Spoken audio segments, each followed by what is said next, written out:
Bollywood film का एक बहुत फेमस डायलॉग है कि अगर किसी चीज को पूरी शिद्दत के साथ चाहो तो सारी कायनात उसे तुमसे मिलाने की कोशिश में लग जाती है।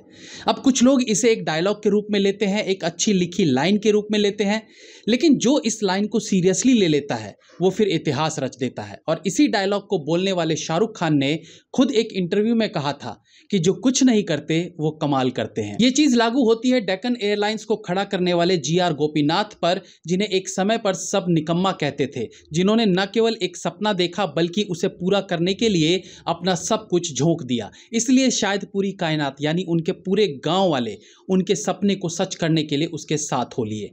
इसी कहानी को फिल्म के माध्यम से दिखाने का काम किया है डायरेक्टर सुधा कोंगरा ने। रिव्यू करेंगे सरफिरा।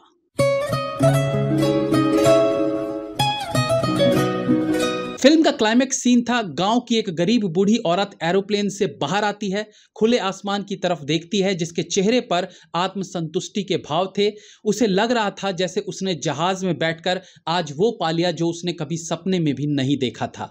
वहीं अक्षय कुमार इस दृश्य को देखकर अपनी सालों की मेहनत, सालों की ठोकरों और रिजेक्शन को भूल चेहरे पर सेटिस्फैक्शन और खुशी के आंसू लिए अपने सपने को पूरा होता देख रहे थे। पूरी फिल्म का सार यही एक सीन है। यही चाहत थी उस एक्स एयरफोर्स जवान की, यही चाहत थी पत्नी के पैसों पर पलने वाले उस पति की, जिसका सपना आसमान छूना नहीं बल्कि अपनी एयरलाइंस को आसमान में ले जाना था। यही सपना था उस इंसान का जिसके सपने के आड़े बहुत से लोगों ने बाधा डाली, लेकिन वो सबको भेदता हुआ अपनी उड़ान भर गया। आई फील कि आपको फिल्म के प्लॉट का आइडिया लग ही गया होगा। वीर जो इस फिल्म का हीरो है, उसके पास पैसा नहीं है, उसके पास कुछ है तो वो है एक आइडिया। एक ऐसा आइडिया जो फिट हो गया तो हर गरीब इंसान भी हवाई जहाज में बैठकर यात्रा कर सकेगा। यानी वो खुद का एयरलाइन शुरू करना चाहता है। लेकिन जब सपने बड़े होते हैं तो उसके लिए एफर्ट नहीं, एक्स्ट्रा एफर्ट लगते हैं। इस जर्नी में न केवल उसकी बीवी, उसकी माँ या उसके पिता का अनकंडीशनल सपोर्ट था, बल्कि उसके दोस्त और पूरा गांव उसकी मदद के लिए आगे आने लगते हैं। कुछ लोग उसके रास्ते में रोड़ा अटकाते हैं, जिन्हें पार करके फाइनली वीर अपना एयरलाइन शुरू करने में कामयाब रहता है। फिल्म का स्क्रीन प्ले बेहतरीन है। भले फिल्म में कुछ गाने हैं, लेकिन गाने फिल्म की रफ्तार पर लगाम नहीं लगाते, बल्कि गाने के साथ भी कहानी आगे की ओर बढ़ती रहती है।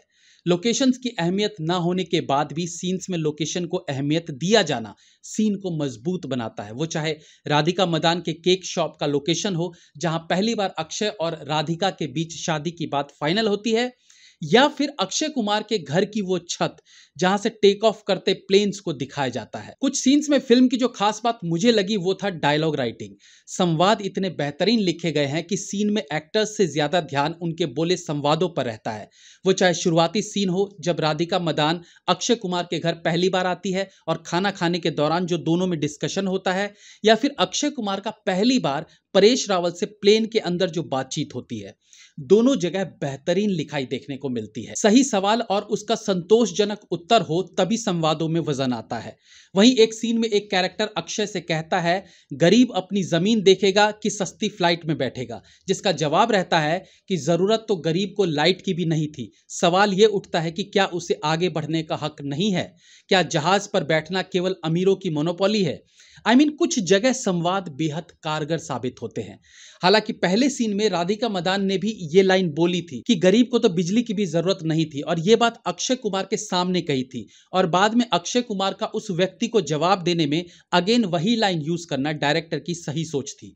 भले कुछ लोग इस लाइन को रिपीटेड कहें, बट सच तो यह है कि अपने काम की चीज हम कहीं से भी सुने वो हमारे जहन में रहती है, और जब कभी कोई हमसे उससे रिलेटेड सवाल पूछता है तो हम तब सुनी उस बात को वहां बोल देते हैं, जो अक्षय कुमार ने किया होगा। एक्टिंग की बात करें तो मुझे लगता है कि यह अक्षय कुमार की वापसी है। एक्चुअली सही देखा जाए तो ये इस तरह का किरदार है जिसे शायद अक्षय से बेहतर कोई नहीं निभा सकता। एयरफोर्स यूनिफॉर्म में उनकी पर्सनैलिटी देखने लायक होती है। दूसरा कि फिल्म में इस किरदार में एक्टिंग के कई लेयर्स थे, और अक्षय कुमार हर तरह से बेहतरीन लगे हैं। वो चाहे पिता के साथ उनका विरोधी रूप हो, पत्नी के साथ उनका रोमांटिक अवतार हो, परेश रावल के साथ सबक सिखाने वाला भाव, या फिर सपने को सच करने वाला एक आम इंसान के रूप में। फिल्म में 2-3 बेहद इमोशनल सीन्स है। I mean it was awesome. Radhika Madan ने भी अपने किरदार को बहुत अच्छा निभाया। उनकी रियल पर्सनैलिटी भी कुछ ऐसी ही है जैसा ये किरदार है, और ये रोल ऐसा भी नहीं था जहां एक नॉर्मल प्रेमिका बन के वो रह जाती। इस किरदार में एक फेमिनिज्म है, एक अक्खड़पन है, वहीं पति परिवार के लिए प्रेम और पति के गोल को पूरा करने में कदम से कदम मिलाने की कुव्वत भी दिखती है। तो उन्होंने इस किरदार को अच्छे से निभाया है। परेश रावल के लिए तो क्या ही बोले, वो प्राण साहब की तरह हैं। उन्हें जो किरदार दे दो वो उसको पी जाएंगे। परेश रावल एक बिजनेस टाइकून है जो गरीबों से नफरत करते हैं, जिसे दिखाने के लिए उनका किसी से हाथ मिलाकर बार बार हाथ साफ करते दिखाना एक अच्छा और इफेक्टिव स्टेप था। बाकी हाव भाव और एक्सप्रेशंस में तो उनका कोई सानी है नहीं। बाकी के एक्टर्स में सीमा बिस्वास, आर शरत कुमार, प्रकाश बेलावड़ी जैसे तमाम एक्टर्स ने निराश नहीं किया है। 2 घंटे 35 मिनट की फिल्म है जिसमें रोमांस के लिए भी स्पेस दिया गया है, जिसे कुछ मिनट कम करके फिल्म की अवधि को थोड़ा घटाया जा सकता था। बट ये जरूर है कि रोमांस के कारण भी फिल्म अपने कोर मुद्दे से नहीं भटकती है। फिल्म के सॉन्ग्स ठीक ठाक हैं और बीजीएम भी अच्छा है। वहीं सुधा कोंगरा का डायरेक्शन भी प्रभावकारी सिद्ध होता है।